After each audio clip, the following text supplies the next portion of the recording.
歡迎收睇智叻選購貼士，我係 VC。今集咧，我會同大家講下點樣選購電熱水壺嘅。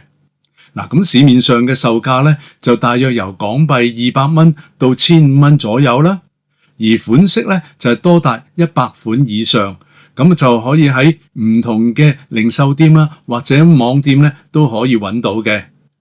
嗱，咁電熱水壺咧就可以由佢個外殼開始講起嘅。常見嘅咧就有4種，包括咧就係塑膠啦、不鏽鋼啦、玻璃啦同埋陶瓷嘅。嗱，咁塑膠咧就比較輕巧，款式咧就比較靚，不過咧感覺上咧就唔襟用喎。咁不鏽鋼咧就比較硬淨，咁但係就比較重啦。咁玻璃嘅質料咧就係最安全，不過咧個玻璃咧就比較薄，一唔小心咧就會碰爛。而陶瓷咧就好典雅，咁但係比較重，同埋易冚崩啦，同埋係爆裂嘅。嗱，咁有部分嘅型號咧就係雙層設計，外層咧就係不鏽鋼，外層咧就係塑膠或者係不鏽鋼。佢嘅隔熱效果咧就比較好，咁而個壺身咧就冇咁辣手嘅。嗱，咁喺容量方面咧就有細過1 lit 嘅。咁跟住咧就由1 lit 咧一步一步加大，咁直至去到咧最普遍嘅 1.7 lit， 咁仲有啲咧係超過2 lit 嘅。嗱，咁供電咧就係用無線操作，而佢個底座咧就係連住電線插電。咁嗰個電水壺咧放咗上去之後咧，壺裏面嘅電熱板咧就開始發熱，而水滾之後咧就會自動斷電啦。嗱，咁至於火數方面咧，反轉個底座咧就可以睇得到啦。咁細容量嘅電水壺咧，火數相對咧就比較細，大約咧就係1000至到1200瓦。咁而容量咧加到去 1.5 lit 咧，火數咧就會上到去1500至到1800瓦嘅。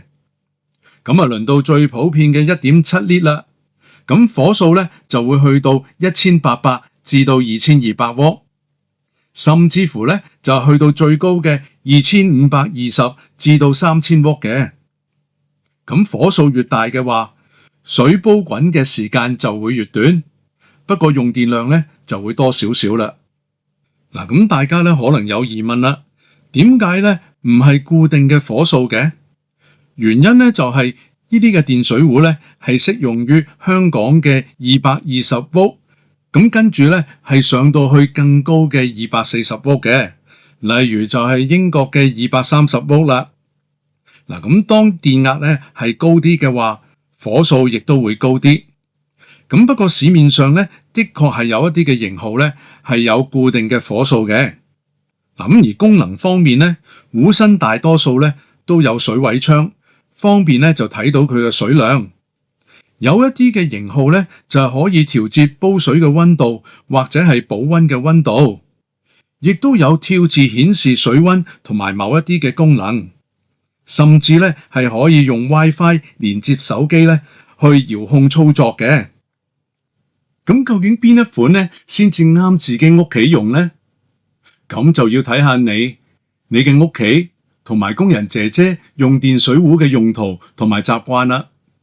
嗱，咁以我自己做例子啦，我買嘅所有電水壺咧都係大火數嘅，原因咧就同我煮食嘅習慣有關嘅。